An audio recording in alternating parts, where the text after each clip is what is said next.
Aleluia! Bom dia! Graça e paz, igreja. Pode colocar seus lugares. Que dia precioso. Você que está com a sua Bíblia eletrônica, ligue sua Bíblia. Cuidado com as notificações. Você que a trouxe em papel, a Bíblia física. Hoje nós vamos falar de um tema muito especial nas Escrituras. Nós somos o povo mais feliz da terra. Amém? Que domingo maravilhoso. O que o Senhor tem feito, como o pastor Zé disse, nós já choramos muito aqui no canto. E como é bom amanhecer o dia assim. Na casa do Senhor. Essa semana nós escutamos uma declaração muito infeliz nas redes sociais, na internet, de uma atriz muito famosa, em que disse que se há algo de pior no ser humano, são os evangélicos. E não seria diferente disso, não é verdade? Se nós olharmos para as Escrituras, como aqueles que amaram o Evangelho tão profundamente, entregaram suas vidas, foram perseguidos, mentiras se levantaram, perseguições profundas. Então nós não temos que nos espantar com isso. Mas há algo que o Senhor colocou como emblema dos cristãos, a flecha do amor. Quando nós passamos por esse tipo de situação, o que nos resta fazer é celebrar o amor. E orar por aqueles que nos perseguem, por aqueles que levantam mentiras, calúnias, percepções. Orar. E eu vendo aquela declaração, eu imaginei quão bom será o dia em que essa moça for abraçada poderosamente pelo Espírito Santo de Deus. Sabe aquele amorzão que constrange? Aquele amorzão que você está no seu quarto e você se sente um nada e ao mesmo tempo tão amado. Eu espero esse dia em que essa moça chegará nas redes sociais e dirá: por que eu não experimentei isso antes? Essa é a nossa marca, orar por aqueles que nos perseguem. Então, no seu tempo de oração na sua casa, se você viu essa reportagem, ore por essa moça. Orem por todos aqueles que têm perseguido, têm levantado mentiras e têm essa percepção do povo mais feliz da terra. Amém? Nós andamos sobre um lindo testemunho. O tema de hoje, e aliás nós estamos trabalhando uma série novamente que o pastor Rui tem recebido a direção do alto. Nós começamos com a Páscoa. O pastor Rui trouxe a mensagem sobre o poder do sangue. E hoje nós continuamos a série com o poder da ressurreição, o poder que levanta. Para você que quer continuar acompanhando a série, você que está em casa também, semana que vem tem mais. Se eu não me engano, é a última palavra desta série. Pastor Davison, se eu não me engano, é a nova vida em Cristo. Mas estejam aqui, você que está em casa, já compartilhe. Seja um evangelista aí através do link, através dos vídeos. Vamos usar as ferramentas que o Senhor nos deu para pronunciar o evangelho do reino de Deus. Amém? O poder da ressurreição. Eu gosto muito desse texto. Esse texto ele é mencionado por Mateus, por João, por Marcos, por Lucas. E eu leio Lucas 24. Se você quiser só ouvir e acompanhar minha leitura, Lucas 24, eu vou ler do 1 ao 8.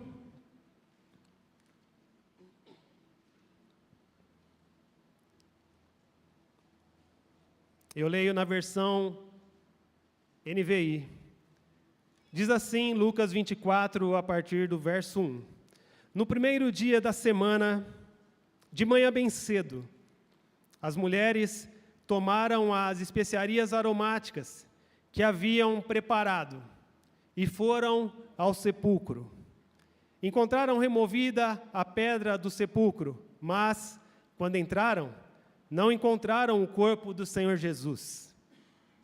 Ficaram perplexas, sem saber o que fazer. De repente, 2 homens com roupas que brilhavam, como a luz do sol, colocaram-se ao lado delas. Amedrontadas, as mulheres baixaram o rosto para o chão, e os homens lhes disseram: por que vocês estão procurando entre os mortos aquele que vive? Ele não está aqui, ressuscitou. Lembrem-se do que ele lhes disse, quando ainda estava com vocês na Galileia. É necessário que o Filho do Homem seja entregue nas mãos de homens pecadores, seja crucificado e ressuscite no 3º dia. Então, se lembraram das suas palavras. Amém? Se nós continuarmos esse texto, Lucas 24 vai descrever todo esse episódio do domingo da ressurreição. Jesus ressuscita, anjos tiram a pedra, 2 anjos encontram essas mulheres. Você vai notar algumas diferenças se você ler em Mateus ou em João. Alguns deram ênfases diferentes. Mateus, por exemplo, fala dos guardas que caíram como mortos. Era necessário. Mateus sentiu necessário contar esse fato porque estava se levantando uma mentira acerca de que eles haviam roubado o corpo. Então Mateus faz questão, ou os seguidores de Mateus, fazem questão de registrar que os guardas estavam ali, e que eles viram tudo e caíram ali, com aquela cena. João também fala de 2 anjos, Lucas fala de 2 anjos, também fala do encontro das mulheres. E se nós continuarmos, as mulheres voltam para contar aos 11 que estão trancados com medo.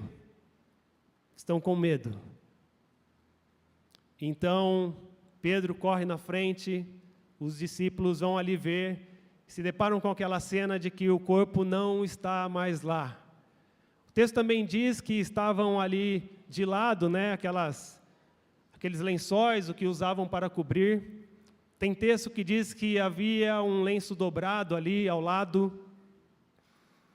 E tem uma tradição ou uma história que se contam no nosso meio, de que quando um senhor na época saía de uma mesa e deixava o lenço dobrado, significa assim, não mexe na mesa que eu vou voltar. Isso é o que conta nos meios da nossa tradição. Eu pesquisei e não é confirmada essa história, mas uma coisa é muito interessante. Estava lá o tecido todo arrumado. Homens que roubam um corpo, ladrões que entram em uma casa, eles não têm a preocupação de deixar as coisas arrumadas. Pelo contrário, eles deixam tudo desarrumado. Quando eu casei e fui para a minha lua de mel, eu retornei para minha casa tinha sido assaltada. Primeira semana de casamento, estava tudo revirado. Ladrões não têm cuidado. Ladrões querem revirar tudo. Mas ali tinha uma cena bem organizada. E a pedra estava aberta. O sepulcro estava aberto.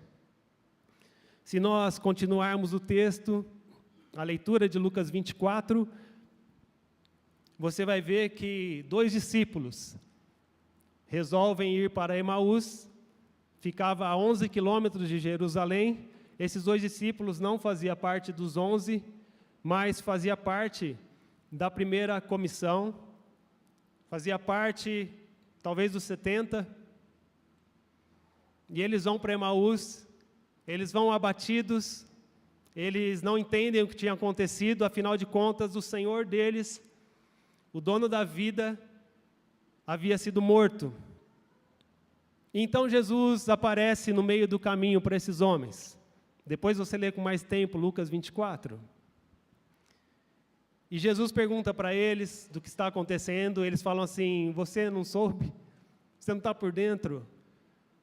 Aquele que nós criamos que era o profeta, que ia redimir Israel, nosso povo, mataram ele. Então, eles não percebem, os olhos deles são ali vedados no sentido de não perceberem que era Cristo. E Jesus começa a evangelizar os seus discípulos. Jesus começa a falar acerca das Escrituras. Jesus começa a falar desde Moisés, os profetas, e diz: vocês não se lembram do que está escrito? Do que escreveram a meu respeito nos profetas? Isaías 53, escrito muito tempo antes, diz que não havia beleza nele, que ele tinha sido rejeitado por muitos homens, e que certamente ele havia levado sobre si as nossas dores e as nossas enfermidades. E o castigo que nos traz a paz estava sobre ele, pelas suas pisaduras nós fomos sarados. Isaías já havia dito. Se nós olharmos para Moisés, principalmente para o tabernáculo de Moisés, é possível identificar Cristo do começo ao fim. Essa semana eu tive a curiosidade de ler, pelo menos folhear um livro que eu tenho em casa, chamado Os Segredos do Tabernáculo de Moisés, de Kevin Conner. Se você puder adquirir, você que tem interesse de enxergar Cristo, a tipificação de Cristo no Antigo Testamento, como ele é revelado, como a teologia cristã o enxerga, adquira esse livro que você vai percebê-lo no tabernáculo. Eu tive o cuidado, acho que dá tempo de mostrar, de pegar uma imagem na internet, acho que está aí, está fácil?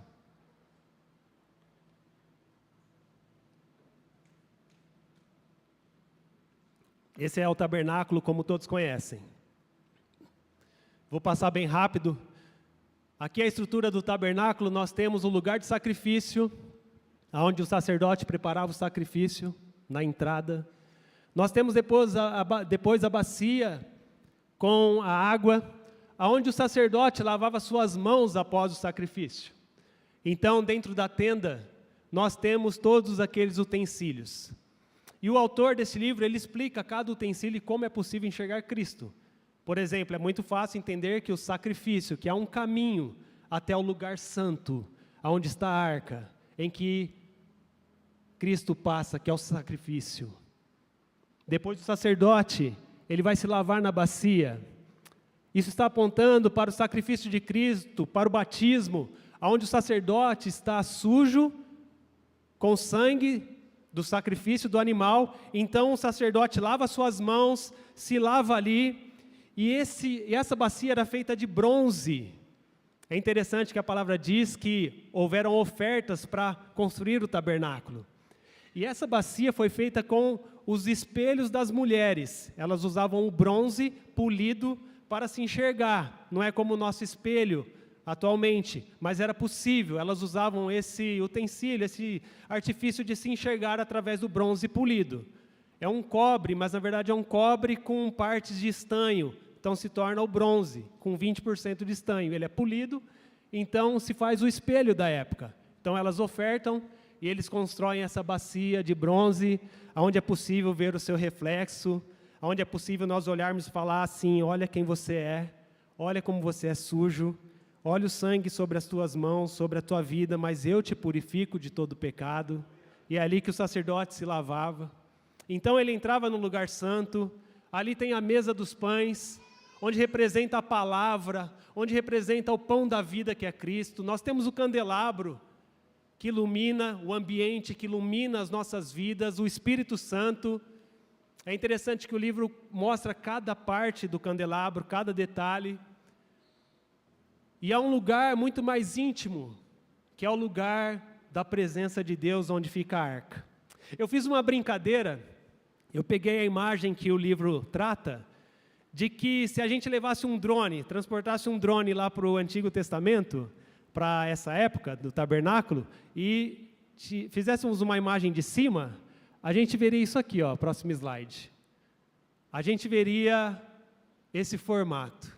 O tabernáculo no meio, as tribos distribuídas de 3 em 3, que formavam 12, e se você olhar, nós temos 156 mil aqui, 150 mil pessoas, é mais que Valinhos, né? Nós temos uma Valinhos aqui, uma Valinhos para cada lado do tabernáculo. Ele ficava no centro, representando a cruz de Cristo. E eu falei assim para a inteligência artificial, reproduz isso aqui para mim naqueles tempos. Ficou assim, olha que interessante. Ficou bacana, né? A cruz de Cristo, todo o tabernáculo aponta para o Senhor Jesus. Amém? O povo do Antigo Testamento também tinha revelação. Dizem que Daniel é o Apocalipse do Antigo Testamento, e o Apocalipse agora, que até a revelação de João, é o nosso. O próximo item, é muito rico esse livro, tá? Mas eu queria mencionar isso aqui. Essa é a Arca da Presença de Deus. Ele pediu para que Moisés, para que o povo construísse 2 anjos voltados para o centro. Essa arca, ela era feita de ouro por fora, representa a divindade de Deus, a presença gloriosa do Senhor. Por dentro nós tínhamos a madeira de acácia, representando humanidade, o homem, o sacrifício de Cristo, a cruz, o madeiro. E por dentro dessa madeira de acácia nós tínhamos outro revestimento de ouro, que é o quê? A presença do Espírito Santo por dentro. Amém? É possível ver Cristo e a Trindade em todo o tabernáculo. Temos os anjos voltados para o centro. O sacerdote vinha aqui e aspergia o sangue sobre a tampa, sobre o propiciatório. No centro dos anjos, ele aspergia o sangue ali. Que legal, né? Lucas 24 diz que Jesus, ressuscitado, tem 2 anjos lá.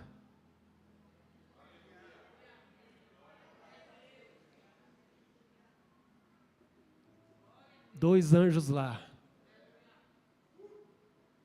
Propiciação significa o ato justo de Deus em perdão dos nossos pecados. Jesus está presente em toda a Escritura. Obrigado, irmãos do vídeo.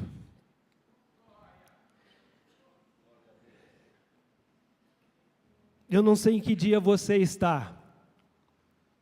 Eu não sei que dia você está passando. Talvez nós temos 2 grupos de pessoas aqui. Talvez você está na sexta-feira da dor. Talvez o momento da sua vida e por um bom tempo você está vivenciando a dor. Talvez os problemas, os diagnósticos, o cansaço emocional, a depressão, as crises tem te empurrado somente para um lugar em que a única oração sua é: meu Deus, por que me desamparaste? Talvez é a sua oração hoje. C.S. Lewis tem uma frase muito conhecida que diz assim: aquilo que você vê e sente agora não é o fim. Esse momento que você está passando de dor, a sexta-feira da dor, da paixão, não é o fim. C.S. Lewis ainda continua: tudo que não é eterno é eternamente inútil. Há outras pessoas aqui hoje que estão no sábado, o sábado santo.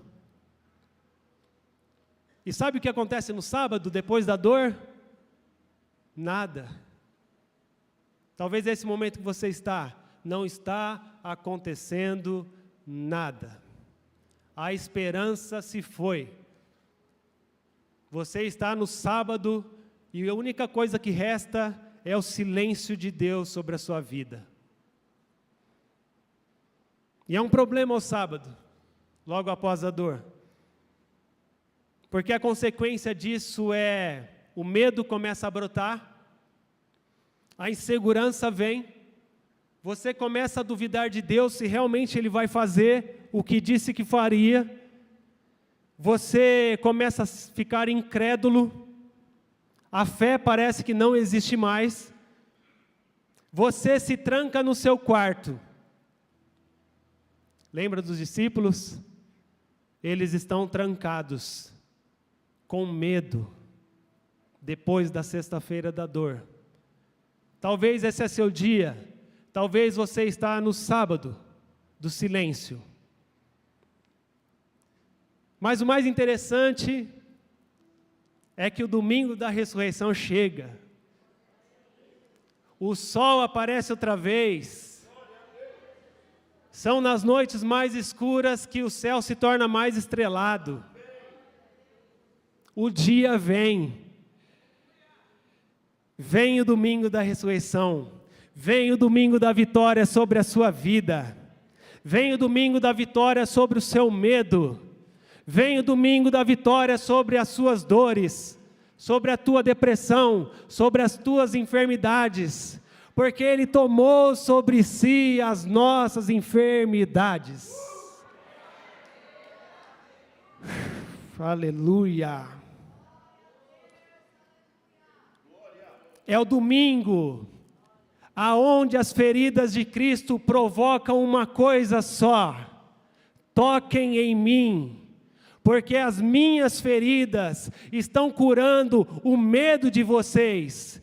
Toque nas minhas feridas, porque de homens com medo, vocês se levantarão como leões valentes, para tocar nas feridas do mundo. Esse é o povo da cruz, esse é o povo que vive a ressurreição. Nós não cremos numa mentira, nós cremos na ressurreição, nós não cremos em fábulas, e é provado historicamente. Se fosse uma mentira, eles não colocariam que mulheres tinham visto Cristo ressuscitar. Mulheres naquele tempo não tinham voz. Se elas vissem um crime, ninguém acreditava no seu testemunho.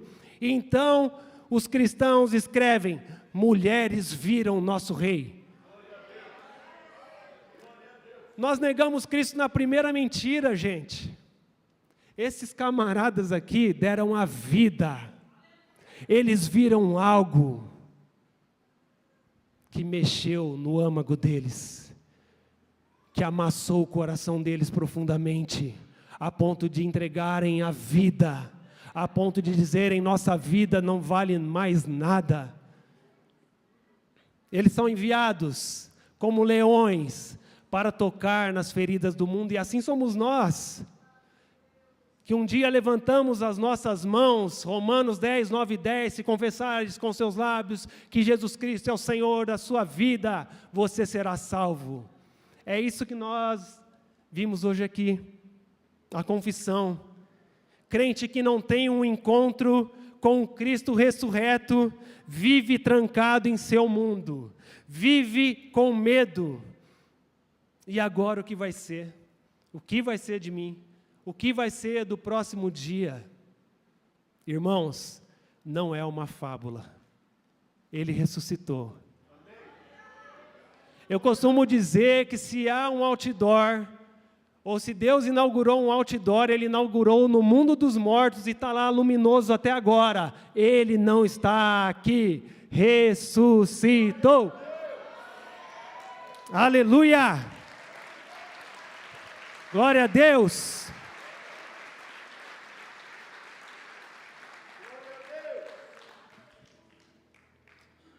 Sabe quantos manuscritos tem a respeito das Escrituras Sagradas? Sabe quantos deles se encaixam com uma teologia saudável? Mais de 5.000 manuscritos em grego. Mais de 10.000 manuscritos em latim.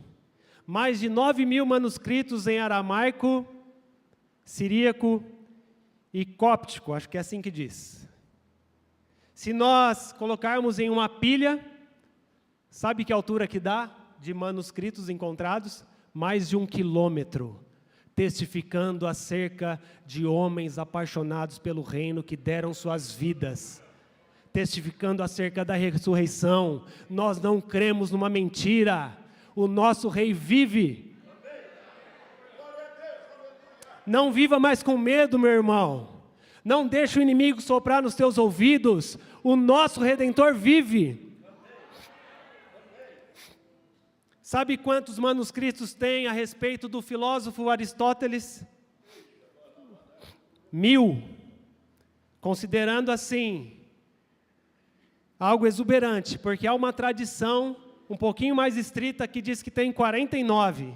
Aristóteles viveu em 384 a.C. E o povo dá voz. Interessante que as escrituras foram queimadas por Roma, por muitos impérios, e ela está em nossas mãos até hoje. Sabe quantos manuscritos tem de Platão, professor de Aristóteles? 210 encontrados. Aí nós escolhemos no que a gente quer acreditar. Aluno de Sócrates foi Platão. Sabe quantos tem sobre Sócrates? Nenhum. Era o ensino oral, mas não é encontrado nenhum. Confúcio, filósofo chinês, sabe quantos tem? Nenhum. Se nós empilharmos, fazendo uma consideração assim bem boa, dá uns 40 metros. E se nós empilharmos a consideração estrita, dá 2 metros de altura. Os manuscritos do nosso rei, do nosso Deus Todo-Poderoso, dá mais de 1 quilômetro.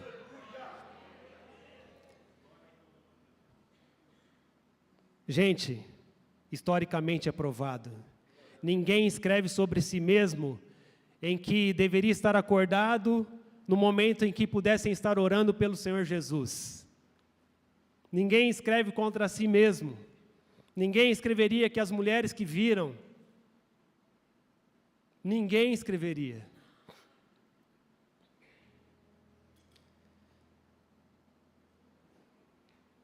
Nós cremos em algo factual, real, meus irmãos. O que é que aqueles homens viram? Eu quero ler com você, você não precisa abrir se você não quiser, que o seu coração seja impactado por essa mensagem. Que você saia daqui transformado pelo Evangelho do nosso Senhor Jesus Cristo. Hebreus 11, eu leio do 35 ao 38. Segura essa, meus irmãos. Houve mulheres que, pela ressurreição, tiveram de volta os seus mortos. Alguns foram torturados e recusaram ser libertados para poderem alcançar uma ressurreição superior. 36. Outros enfrentaram zombaria e açoites. Outros ainda foram acorrentados e colocados na prisão, apedrejados, cerrados ao meio, postos à prova, mortos ao fio da espada, andaram errantes, vestidos de pele de ovelhas e de cabras, necessitados, afligidos e maltratados. O mundo não era digno deles. Vagaram pelos desertos e montes, pelas cavernas e grutas. Este é o povo que vive a realidade da ressurreição de Cristo. Esse é o povo que se deparou com o Evangelho do céu. Fontes históricas da tradição trazem escritos de Clemente, primeiro líder da igreja, primeiro século, líder da igreja no primeiro século, após os discípulos. Temos Eusébio também, no século IV já, mais adiante. Sabem o que está escrito lá? Dos homens que estavam dentro do quarto, amedrontados, dentro da sala, amedrontados, e de repente, Jesus, o Rei dos Reis, aparece. Sabe o que está escrito na tradição? Pedro, nosso irmão, crucificado em Roma, possivelmente de cabeça para baixo. André, crucificado em uma cruz com formato em X. Eles iam vibrando, não se achavam dignos de ter a mesma morte do Salvador. Tiago, filho de Zebedeu, decapitado por Herodes. Tomé, transpassado por lanças na Índia. Bartolomeu, esfolado vivo.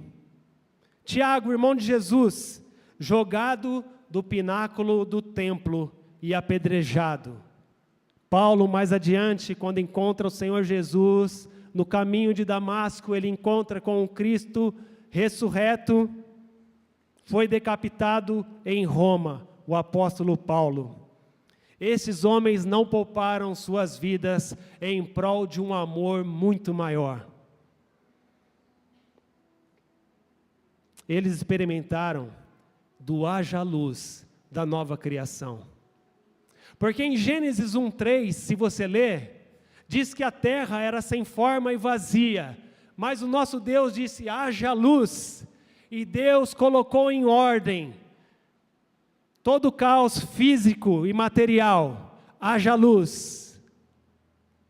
Mas na ressurreição do nosso Senhor, Deus transmite o haja luz sobre o caos espiritual. A ressurreição é o haja luz de Deus da nova criação. E é nesse solo que nós andamos, meus amados. Não há mais tempo de ficar com medo. Não há mais tempo de recuar. Não há mais tempo.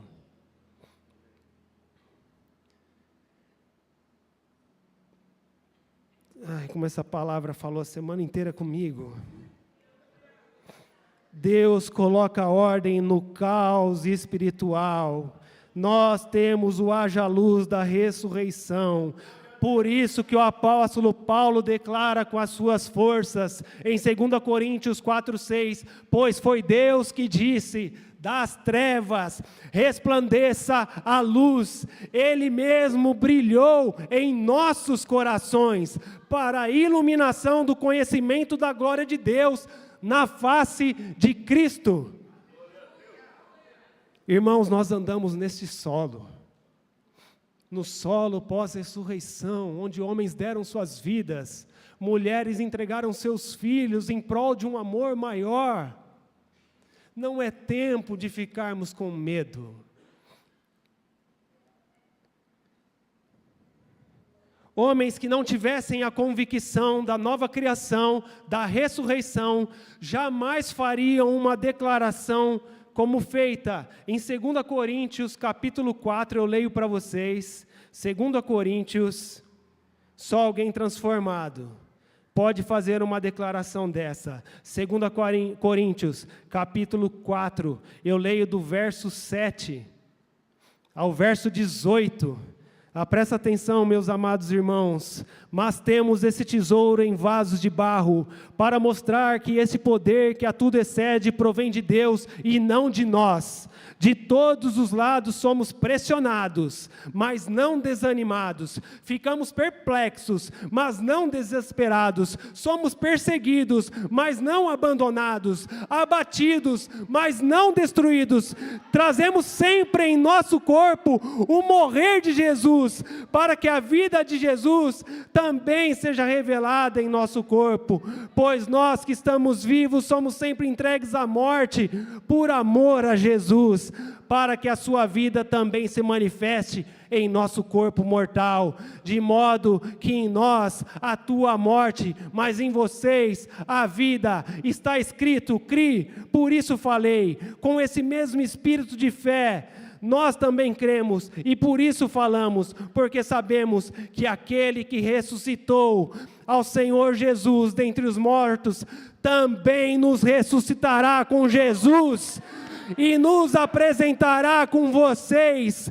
Tudo isso é para o bem de vocês, para que a graça que está alcançando um número cada vez maior de pessoas, faça que transbordem as ações de graças para a glória de Deus. Por isso, não desanimamos, embora exteriormente estejamos a desgastar-nos, interiormente estamos sendo renovados dia após dia, pois os nossos sofrimentos leves e momentâneos estão produzindo para nós, igreja, uma glória eterna, que pesa mais do que todos eles. Assim, meu irmão, dá uma olhada, essa é para você e para mim. Fixemos os olhos não naquilo que se vê, mas no que não se vê, pois o que se vê é transitório, é fumaça, meus irmãos, mas o que não se vê é eterno. Aleluia! Glória a Deus! Ele vive.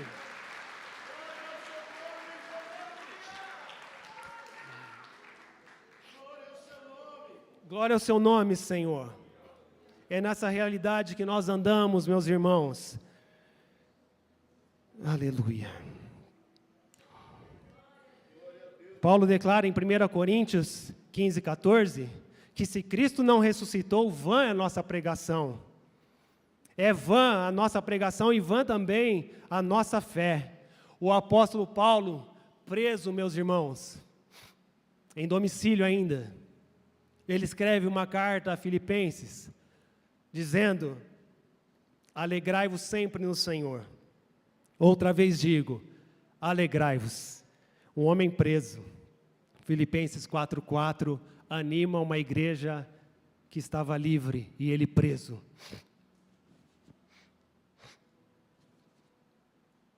De onde sai essa convicção? Paulo, apóstolo, de onde saiu? Do verdadeiro sentido da nova vida, meus irmãos. Porque para mim o viver é Cristo e o morrer é lucro. Filipenses 1:21. Paulo não escreve como alguém derrotado, mas como alguém vivo por dentro. Isso é o efeito de quem se deparou com a nova criação. Isso é efeito de quem se deparou com o Cristo ressurreto, com aquele que vive. Vida onde naturalmente haveria morte, esperança onde haveria desânimo. Essa é a visão do povo que crê na ressurreição. O poder da ressurreição não é apenas um evento do passado, mas algo do presente. Paulo tem alegria, meus irmãos, além das correntes, porque eu estou preso, mas a mensagem do Senhor não está presa. Segundo a Timóteo 2:9, pelo qual sofro trabalhos e até prisões, como um malfeitor, Paulo diz, mas a palavra de Deus não está presa. Paulo vê propósito aonde qualquer um de nós veria tragédia. Paulo fala de paz independente das circunstâncias, faça chuva ou faça sol. Nós somos o povo, meus irmãos, a nova criação, o haja luz da ressurreição. Amém?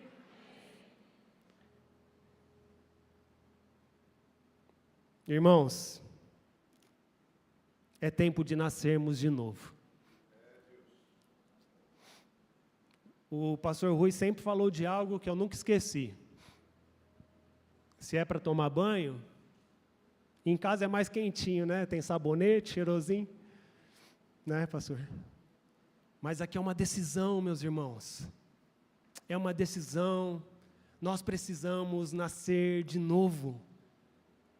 Paul Washer, um evangelista, pastor, duro em suas palavras com a igreja, mas é onde Deus o levantou, diz assim que nós podemos ser membros da igreja.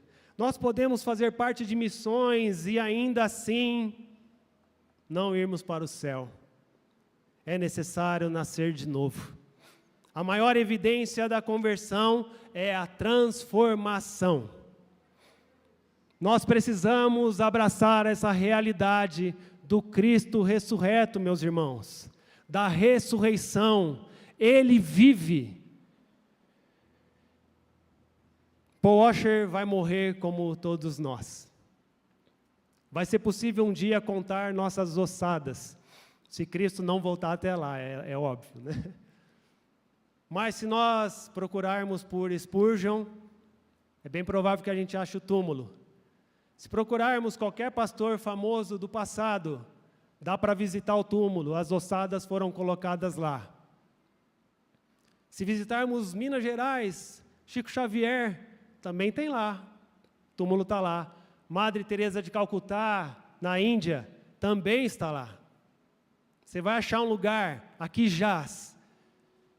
Mas o pastor Rui, que já teve a oportunidade de ir para o sepulcro, a porta está aberta. Está vazio. As ossadas não foram encontradas. Dorme com essa mensagem, meu irmão. Ele não está aqui. Ele ressuscitou. Aleluia.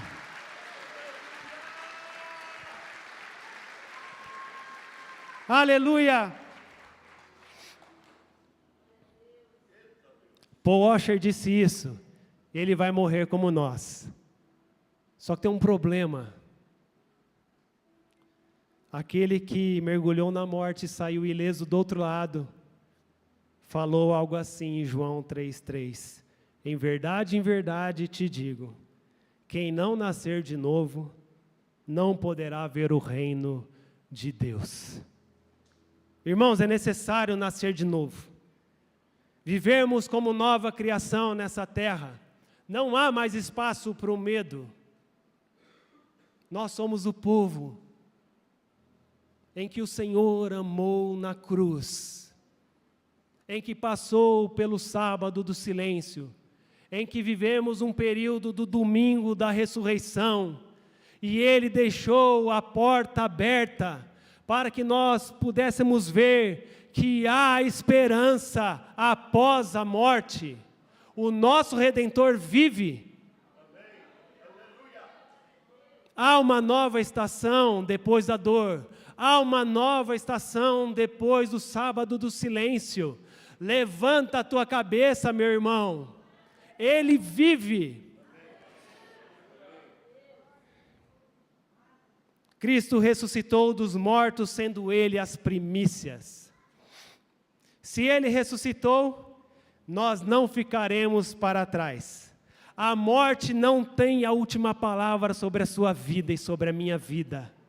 A morte não é o ponto final do povo mais feliz da terra. A dor não é eterna, meus irmãos. A sua história não termina no túmulo. Não vivemos mais com medo, mas com confiança em Cristo. Cristo vive, e porque Ele vive, a esperança também vive.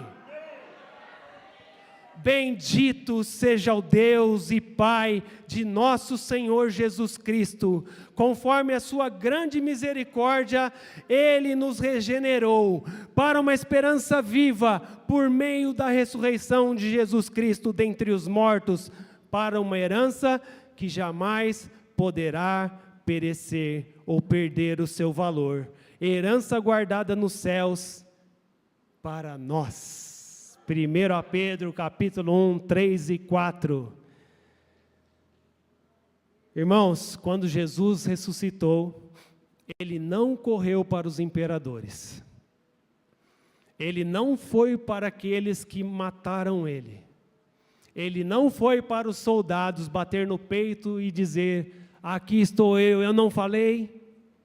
Quando Jesus ressuscitou, Ele não foi convocar soldados com espadas. Sabe o que Ele vai fazer? Ele vai curar seus amigos do medo. Eles estavam com medo, trancados. E o Senhor Jesus aparece em corpo glorificado. A paz seja com vocês. Ele não precisava ter deixado o túmulo aberto, porque se ele entrou em uma casa com as portas fechadas, mas o túmulo aberto é para dizer, ainda há esperança. O túmulo não é a resposta final. Ele come com seus amigos antes da crucificação. Ele come com seus amigos após a ressurreição. Ele come com os 2 discípulos. Ele come com os 2 discípulos de Emaús.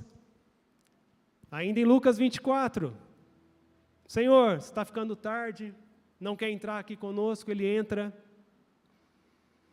e quando Ele parte o pão, os olhos são abertos. É no partir do pão que os nossos olhos se abrem. É na comunhão, meus irmãos. É na mesa. É partindo o pão que nós reconhecemos Cristo. É partindo o pão que o Cristo é revelado. Não ardia o nosso coração quando Ele falava conosco? Os discípulos falaram. Não nos queimava o coração quando Ele nos explicava as Escrituras? E eles voltam correndo para os 11.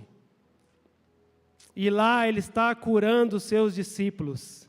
Ele mergulhou na morte e saiu ileso do outro lado, meus irmãos. A sua história pode mudar hoje, se você crer na declaração mais impactante de toda a história. Ele não está aqui, Ele ressuscitou. Você pode ficar de pé para parecer que está acabando e dando um glória a Deus, porque o nosso Senhor vive.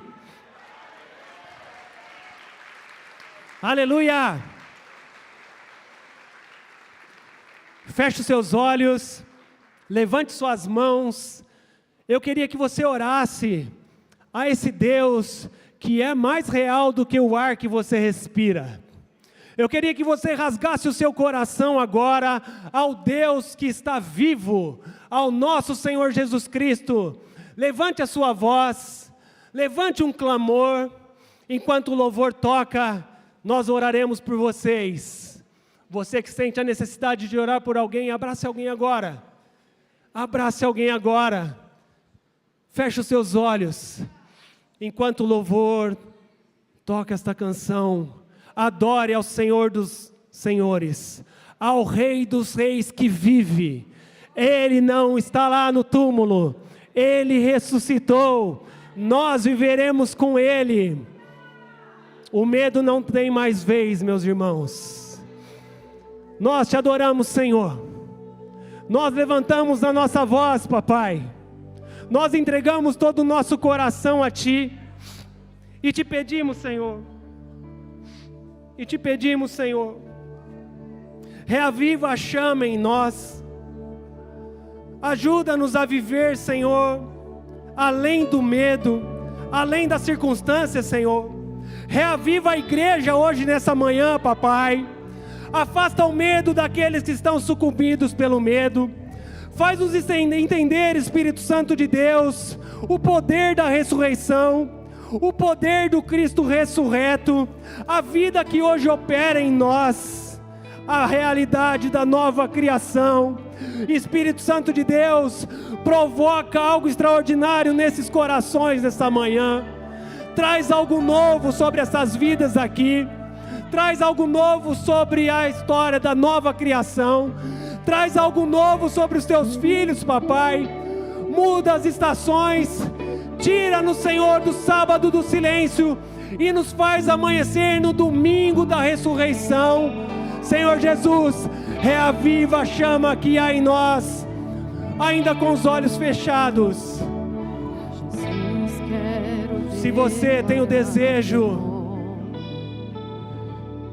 de reavivar a chama dentro de você, se você quer fazer uma nova aliança com o Senhor, se você quer entregar a vida ao Deus que vive, não hesite, vem aqui na frente, nós vamos orar por vocês, os pastores orarão por vocês.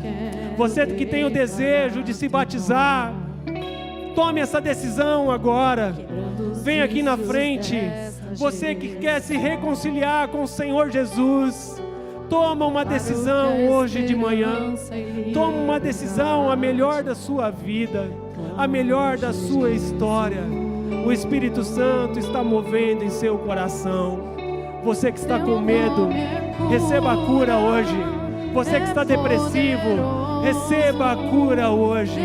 Você que vive no quarto do medo, receba a cura do nosso Senhor Jesus Cristo. Sopra, Espírito Santo. Ele está curando. Ele está curando. Ele está curando. Tome essa decisão, meu amado. Nós queremos orar por você aqui hoje. Você que quer se reconciliar com o Senhor Jesus Cristo, Tome essa decisão hoje. Não estamos falando de uma igreja, não estamos falando de decisão de seguir uma placa, estamos falando de entregar o seu coração ao Rei dos Reis e Senhor dos Senhores. Tome essa decisão. Ele está curando vidas. Aleluia. Aleluia.